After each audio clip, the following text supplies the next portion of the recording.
ఏలీ చూడండి, మనం గమనిస్తే సమూయేలును గైడ్ చేస్తున్నాడు. ఏ విషయంలో గైడ్ చేస్తున్నాడంటే, ఇది దేవుని స్వరం అయ్యా, నేను కాదు నిన్ను పిలుస్తుంది, ఈసారి దేవుడు నిన్ను మళ్ళీ పిలిస్తే నువ్వు ఇలా స్పందించు. చక్కని యాజకుడండి, నిజమే కుమారుల విషయంలో తప్పిపోయాడేమో, కానీ సమూయేలును చాలా చక్కగా గైడ్ చేస్తున్నాడు. ఎందుకంటే ఆయనకున్న ఆత్మీయ అనుభవము అలాంటిది. ఎన్నో సంవత్సరాలు, ఎన్నో ఏండ్లు వృద్ధాప్యం వరకు దేవుని మందిరంలో పరిచర్య చేశాడు కదా దైవజనుడు.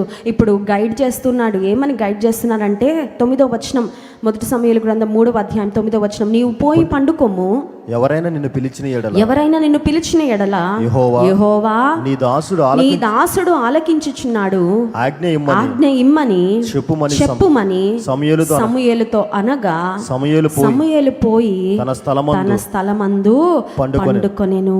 ఏలీ సమూయేలుకి ఏం నేర్పిస్తున్నాడంటే, he was teaching Samuel to respond to God's voice in a beautiful way. సమూయేలు చేసిన ప్రార్థన ఒక్క లైనేనండి, సమూయేలు యొక్క రెస్పాన్స్ కదా.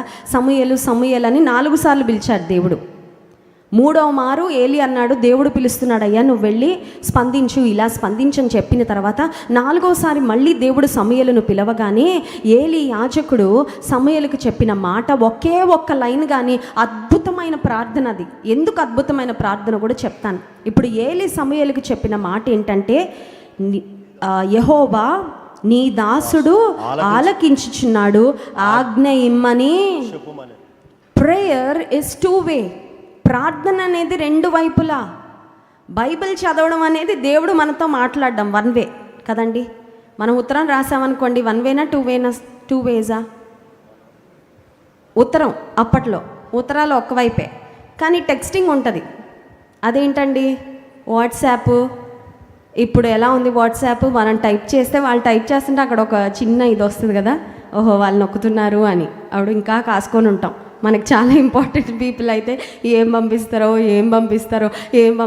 అని. ఇంకొకటి, కొన్నిసార్లు మనకి ప్రియమైన వాళ్ళు ఏదైనా విలువైన వర్తమానం పంపిస్తే స్క్రీన్ షాట్ తీసుకుంటారా తీసుకోరా? Some messages which lift us up కదా. కొన్ని వర్తమానాలు మనల్ని చాలా ప్రోత్సహించేవిగా ఉన్నప్పుడు, జెన్యూన్గా ఎదుటి వాళ్ళు ఏదైనా మంచి మాట పంపిస్తే మనం వాటిని ఏం చేస్తామంటే, చాట్ హిస్టరీలో ఎక్కడికో వెళ్ళిపోతాయేమో అని వాటిని చక్కగా స్క్రీన్ షాట్ తీసుకొని వి ట్రెజర్ దెమ్. ఈ మెసేజ్ నాకు చాలా ముఖ్యమైన వ్యక్తి నుండి వచ్చింది, ఇది నాకు చాలా విలువైన వర్తమానము. Texting is 2 way, but Bible reading is 1 way. Bible reading ద్వారా దేవుడు మనతో మాట్లాడతారు. But what about prayer? ప్రార్థన అంటే ఏంటి? ప్రార్థన చాలాసార్లు మన దృష్టిలో ఏంటంటే, ప్రేయర్ ఇస్ ఓన్లీ 1 వే. అవునా కదా, చెప్పండి.